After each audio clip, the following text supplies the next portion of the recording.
Ang shelter na ito ay farm lot kung saan ang mga rescue dogs ko na almost 800 dogs and 192 cats is malayang nakakatahol. Naging inspirasyon sa akin ang pag-rescue hanggang sa nagsimula ako sa bahay hanggang sa naging shelter na nga po siya dahil sa nakikita kong napakaraming abandoned dogs, mga neglect, then mga idudog pound na sila, mga kakatayin. So sa sobrang awa ko sa kanila ay naging tuloy-tuloy ang pag-rescue ko hanggang sa naging shelter na. Kadalasan ngayon sa mga rescue ko, wala nang halos balahibo, mabalakubak, magalis. Tapos kailangan talaga nila na ma-deworm. Once a month lang kami magpaligo dahil sa dami nila. Halimbawa dito sa harap at saka doon sa bungad, kunwari 3 days ang paligo kasi sa dami. Sumunod naman na weeks, buong linggo dito sa sumunod na gate, 10 days. Sunod naman yan yung sa girls, 1 week na mapaliguan namin sila kasi hindi pwede sa isang araw ubos yung girl sa dami nila.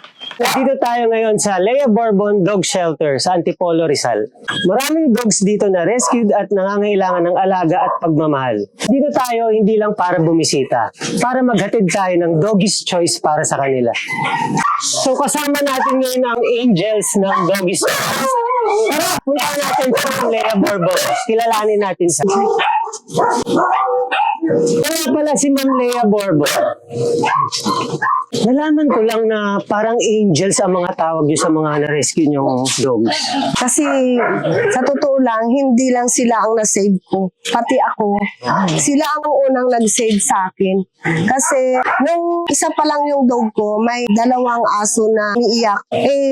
Nasa kalagitnaan ako ng depression. Parang nawalan ako ng ganang mabuhay. May umiiyak na aso sa likuran ng kantin ko. Pagbangon ko, yung mga bunga, yung bunganga.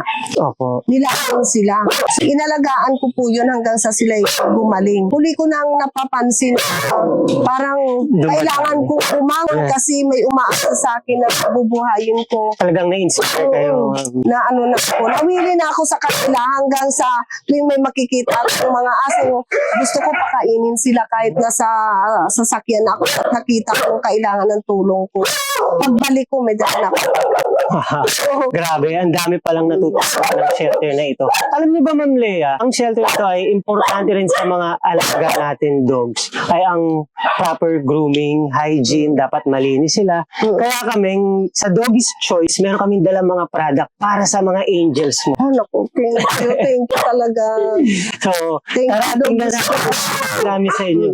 Mga ka-Doggy's Choice, isa sa pinaka-importanteng bagay para sa ating mga alaga ay malinis at healthy na balahibo. Kaya nandito ang Doggy's Choice Pet Products, safe, effective at perfect para sa mga fur babies natin. Meron itong gentle formula na hindi lang nagpapaganda ng coat pero nakakatulong din sa skin health ng mga dogs. Ayan, super bango at fresh ng alaga ni Miss Lea Bourbon ng Hope or Angels. Sobrang saya makita silang malinis at alagang-alaga. Napakasayang experience sa magbigay tulong dito sa Lea Bourbon Dog Shelter. At syempre, salamat sa Doggy's Choice sa pagsuporta.